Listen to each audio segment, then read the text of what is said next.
Joyeux anniversaire, joyeux anniversaire, joyeux anniversaire, joyeux anniversaire, chantons joyeux, joyeux anniversaire, joyeux anniversaire, Papa Kalambiri.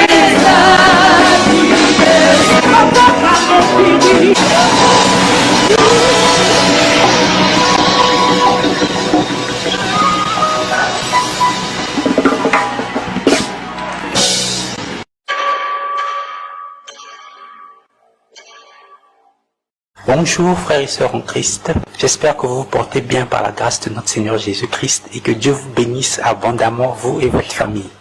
Dans cette vidéo, nous allons parler de la fête d'anniversaire. D'où nous vient cette coutume de fêter le jour de sa naissance? Pourquoi doit-on offrir des cadeaux? Pourquoi mettons des bougies sur le gâteau? Et surtout, est-ce réellement avantageux pour un chrétien de fêter son anniversaire? C'est parti, examinons tout ceci. Si merveilleux, libre, il me montre le chemin de la vie. J'ai commencé les recherches de manière simple. Je suis allé sur Google et j'ai tapé anniversaire origine.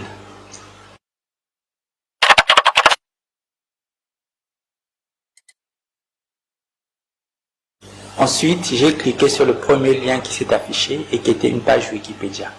Vous pourrez retrouver les sources dans la description. Bref, ça fait beaucoup de lectures, mais rassurez-vous, je vous résume tout ça. Origine de la célébration des anniversaires. Dans l'Antiquité, les anniversaires étaient réservés aux empereurs et ils donnaient lieu à des sacrifices humains. Nous trouvons Marco Polo qui décrit au XIIIe siècle les festivités lors de l'anniversaire de l'empereur de Chine, Kubilai Khan. Au Moyen-Âge, il était difficile de célébrer son anniversaire à cause de l'Église catholique romaine qui interdisait ces pratiques parce qu'elles étaient d'origine païenne.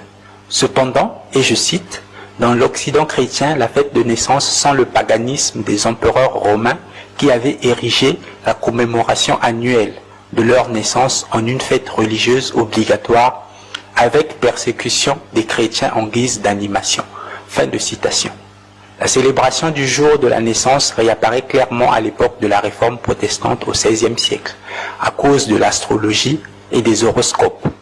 Néanmoins, c'est au XIXe siècle que la célébration de l'anniversaire se répand dans la classe bourgeoise, puis à la classe ouvrière au XXe siècle. Origine et signification des vœux, du gâteau et des bougies, et des cadeaux. Veuillez noter que dans ce chapitre, je cite directement l'article Wikipédia. Tout ce que j'ai fait, c'est modifier un peu l'ordre des phrases. Allons-y. Les diverses coutumes que l'on observe aujourd'hui lors des anniversaires ont une longue histoire. Leurs origines sont liées à la magie et à la religion. Jusqu'au IVe siècle, le christianisme a rejeté la célébration des anniversaires, les considérant comme une coutume païenne. Les Grecs et les Romains croyaient qu'à chaque humain s'attachait un esprit protecteur ou démon qui assistait à sa naissance et veillait sur lui durant sa vie. Cet esprit était en relation mystique avec le Dieu dont l'anniversaire correspondait au jour de la naissance de l'individu. Cette croyance a fait son chemin et se retrouve dans les notions d'ange gardien, de marraine fée et de saint Patrick. La coutume consistant à allumer des bougies sur les gâteaux a commencé avec les Grecs. Les gâteaux de miel, ronds comme la lune et éclairés par des cierges, étaient déposés sur les autels du temple de la déesse Diane. La croyance populaire attribue aux bougies d'anniversaire le pouvoir magique d'exaucer les souhaits. Les cierges allumés et les feux sacrificiels ont toujours eu une signification mystique particulière depuis que l'homme a commencé à dresser des autels à ses dieux. Les bougies sont donc un hommage à l'enfant qui fête son anniversaire. Elles lui font honneur et lui portent chance. Les souhaits d'anniversaire et le vœu de bonheur font partie intégrante de la fête.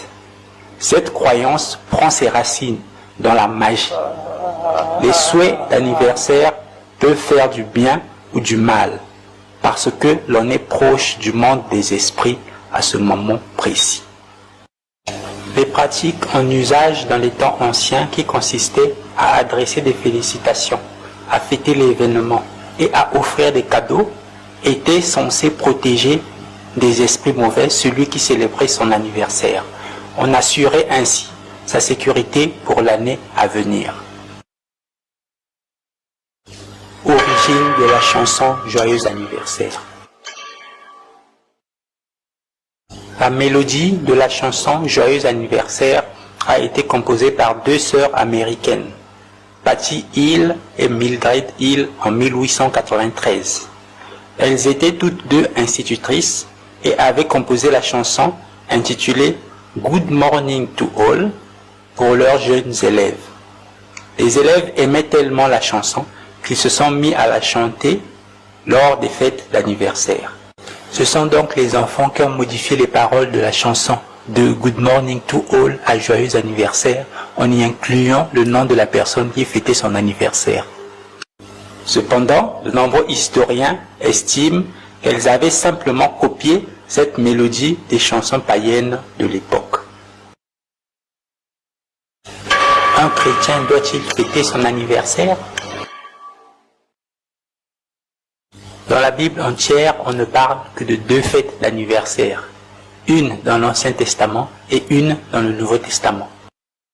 Dans l'Ancien Testament, nous pouvons lire en Genèse 40, versets 20 à 22, « Le troisième jour, jour de la naissance de Pharaon, il fit un festin à tous ses serviteurs, et il éleva la tête du chef des échansons et la tête du chef des panetiers au milieu de ses serviteurs. Il rétablit le chef des échansons en sa charge des chansons pour qu'il mit la coupe dans la main de Pharaon. Mais il fit pendre le chef de panetier selon l'explication que Joseph leur avait donnée. » Nous voyons ici que l'Ancien Testament confirme ce que l'histoire a dit, à savoir que la fête d'anniversaire était une fête païenne et qu'il y avait des sacrifices humains. Passons maintenant au Nouveau Testament. En Marc chapitre 6, versets 21 à 28, est mentionné dans la Bible l'anniversaire du roi Hérode. Et en fait, ce que vous allez remarquer, c'est que lors de cet anniversaire, le roi n'avait peut-être pas prévu de sacrifier quelqu'un, mais les esprits derrière cet anniversaire se sont arrangés pour qu'il y ait un sacrifice humain, et c'était le sacrifice de Jean-Baptiste. La fille de Hérodias est venue à la fête d'anniversaire d'Hérode. Elle avait tellement bien dansé que le roi avait promis de lui donner tout ce qu'elle voudrait, même si c'était la moitié de son royaume. Elle, influencée par sa mère, a demandé au roi de lui donner sur un plateau la tête de Jean-Baptiste. Et en fait, ce passage prouve bien que ce genre de pratique était courante à l'époque, parce qu'aucun des invités n'a été choqué par une telle demande provenant en plus d'une jeune fille. Donc, le Nouveau Testament aussi confirme que les anniversaires étaient des fêtes païennes et qu'il y avait des sacrifices humains. Voici un petit résumé de tout ce qui a été dit pour vous aider en tant que chrétien à prendre une bonne décision. 1. Les anniversaires sont liés à la magie, à l'astrologie et au sacrifice humain. Déjà, la Bible interdit clairement la magie, l'astrologie et les sacrifices humains. Dans Deutéronome, chapitre 18, versets 10 et 12, on peut lire « On ne trouve chez toi personne qui fasse passer son fils ou sa fille par le feu, personne qui exerce le métier de devin, d'astrologue, d'augure, de magicien. Car quiconque fait ces choses est en abomination à l'Éternel. » Dans ce passage, on voit clairement que Dieu nous interdit d'habiter dans la même maison que quelqu'un qui pratique la magie. En fait, c'est clair que Dieu ne veut pas qu'on soit en contact avec les pratiques de la magie et de l'astrologie et des sacrifices humains. Donc, vous voyez que tout ce qui sort de la magie, de l'astrologie et des sacrifices humains, en tout cas, Dieu est déjà contre cela. Et donc, c'est clair que Dieu est contre la pratique de fêter les anniversaires. 2. Le gâteau et les bougies portent chance et honorent la déesse Diane. Les cadeaux sont censés te protéger jusqu'à l'année prochaine. Déjà, en tant que chrétiens, nous savons que nous avons été bénis de toutes les bénédictions spirituelles en Jésus-Christ. Donc, nous n'allons pas attendre notre chance qui va provenir des bougies. Et en plus, comment allons-nous reproduire des rituels qui étaient faits pour adorer des déesses païennes, et nous aussi chrétiens, nous faisons les mêmes rituels. Tu prends un gâteau qui est rond comme la lune, tu mets une bougie dessus, la flamme de la bougie est censée représenter la lumière faible de la lune, et toi aussi tu fais le même rituel. C'est-à-dire que quand le Seigneur nous ouvre les yeux, on comprend qu'on doit tout de suite se séparer de ces choses. Et on dit encore que les cadeaux sont censés te protéger jusqu'à l'année prochaine. Nous savons que le protecteur par excellence, c'est Jésus-Christ. Et donc si nous ne voulons plus participer à ces rituels, être en contact avec des démons, c'est clair ce que nous allons faire. 3. Celui qui fête son anniversaire est protégé par le démon qui a assisté à sa naissance. Frères et sœurs, c'est grave les choses que j'ai lues ici dans cet article. Et c'est clair, c'est même pas caché. C'est-à-dire que vous voyez clairement que on nous fait participer à des rituels, à des choses sataniques, simplement parce qu'on ne pense pas à vérifier ce que nous faisons comme chose quotidiennement chaque jour. Et donc ici, quand on te dit qu'il y a un démon qui assiste à ta naissance et qui te protège lorsque tu fêtes ton anniversaire, toi, est-ce que en tant que chrétien, tu es protégé par un démon? Et si un démon entre en contact avec toi, est-ce qu'il viendra réellement pour te protéger? Nous savons que Satan ne vient que pour dérober, égorger, tuer, détruire. Donc, personnellement, déjà par rapport à ce point-là, quand j'ai appris ça, je ne peux plus jamais fêter un anniversaire, ni souhaiter joyeux anniversaire à quelqu'un. Parce que c'est une manière aussi de participer à ces choses. La Bible dit plutôt, au psaume 127, verset 1, « Si l'Éternel ne bâtit la maison, ceux qui la bâtissent travaillent en vain. Si l'Éternel ne garde la ville, celui qui la garde veille en vain. » Donc la véritable protection, ce n'est que Jésus-Christ et personne d'autre. «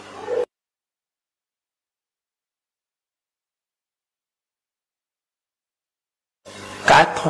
Les souhaits d'anniversaire peuvent faire du bien ou du mal.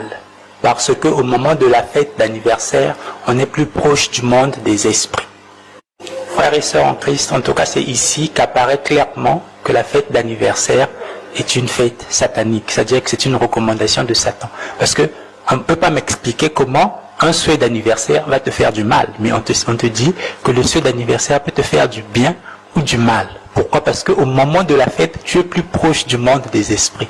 Comprenez ça? C'est-à-dire que les choses qu'on voit, c'est grave. Mais qu'on fait, c'est grave. Mais on ne se rend pas compte forcément de ce qu'on est en train de faire en préparant simplement un gâteau, en organisant une fête, en mettant des bougies dessus. On ne se rend pas compte à quel genre de rituel on est en train de participer. Et c'est ça la gravité de fêter un anniversaire. Parce que à ce moment-là, un sataniste va profiter. Lui, il viendra avec ses lèvres, il va te prononcer des belles paroles. Mais spirituellement, il prononcera autre chose. Et tu seras vulnérable parce que c'est toi qui as choisi de participer à ce rituel satanique.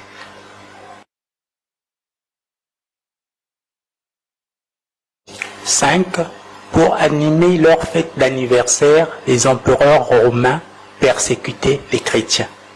Et jusqu'au IVe siècle, les chrétiens ne fêtaient pas les anniversaires, les considérant comme une coutume païenne. Frères et sœurs en Christ, rendez-vous compte de la gravité de la situation. C'est-à-dire que ceux qui ont commencé avec les anniversaires avant toi, pour se réjouir, pour s'amuser, ils allaient persécuter les chrétiens. C'est-à-dire toi aujourd'hui tu es chrétien, tu décides encore de fêter un anniversaire. Tu vois un peu à quoi tu es en train de participer. Parfois il y a un chrétien qui avait été tué ce jour-là, parce que c'était l'anniversaire d'un empereur romain. Et toi aujourd'hui, tu te décides encore tu fêtes un anniversaire? C'est parce qu'on ne se rend pas compte en fait de ce que nous sommes en train de faire. Et deuxième point, on nous dit que les premiers chrétiens ne fêtaient pas les anniversaires parce que cette coutume était une coutume païenne. La Bible nous dit bien que Dieu ne change pas. Est-ce que entre-temps, Dieu est devenu païen pour que nous, chrétiens, on puisse maintenant participer à des rituels païens? Ou est-ce que cette coutume-là, Dieu a dit, bon, d'accord, c'était pour les païens, maintenant je fais ça passer, ça devient pour les chrétiens. Donc réfléchissons sérieusement sur ce que nous faisons lorsque nous fêtons les anniversaires. Ça a pour origine la magie, l'astrologie. Donc ça ne nous concerne pas. Et lorsqu'on se rend compte de ces choses, la première chose, en fait, ce qui vient à l'esprit, c'est que vous connaîtrez la vérité et la vérité vous affranchira. En tout cas, merci à tous ceux qui aiment et qui partagent nos vidéos, ainsi qu'à tous ceux qui se sont abonnés.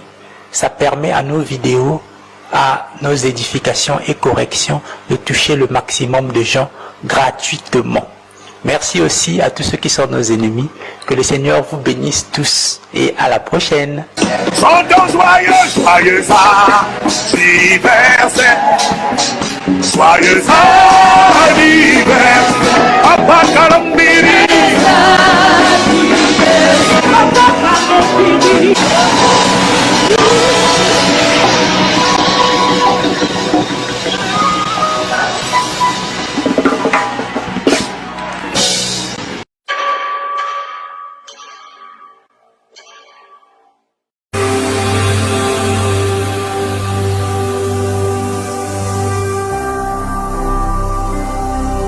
Jésus-Christ TV,